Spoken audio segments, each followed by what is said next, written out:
Yo, my name is JQ, and today we are going on our series of 10 common problems every graphics designer faces.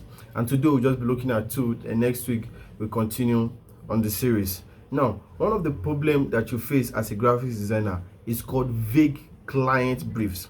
Now, what do I mean by vague client brief? Vague client brief is actually asking you to solve a problem that is not identified. Yeah, vague client briefs actually means solving a problem that is not identified.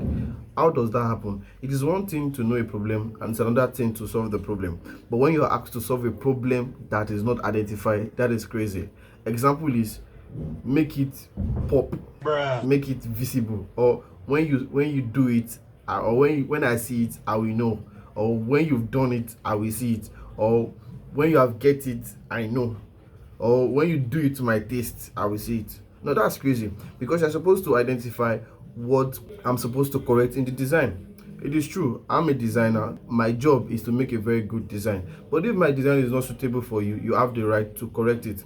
But when you are not providing a specific correction and you're asking me to solve the problem, now you are making me want to seem like a crazy person. When there is no clarity or when there is no direction, there is going to be a big waste of time.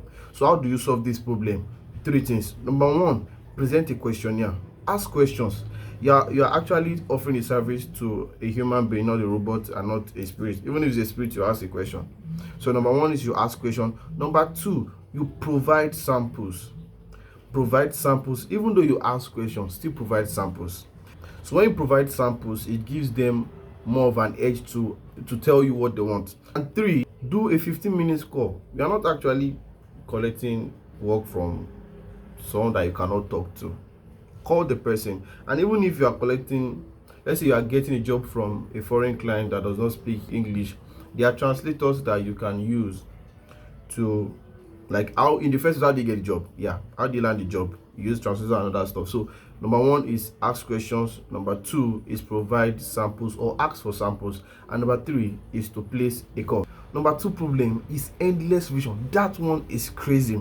Now, how will a client be asking you to do something over and over and over and over again? Like, they just believe this thing is just for you to just, it's not just to click or bring a box and drop the box and then you'll be able to do it. No, they don't believe you have to think. So that's one of the reasons why they ask you to provide designs all over and over, or do correction, or ask you to do multiple designs. So one of the ways to solve this problem is asking them or letting them know that there is limit to revision.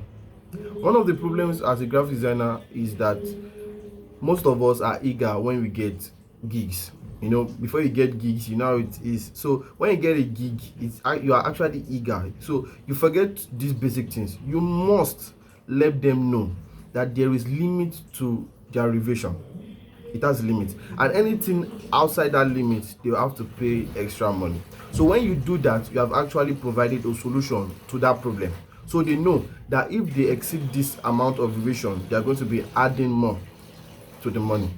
So this is how to solve one of the first two problems of a graphic designer. Now next week, join me as we continue on this series. Thank you. I'm JQ once again. Peace.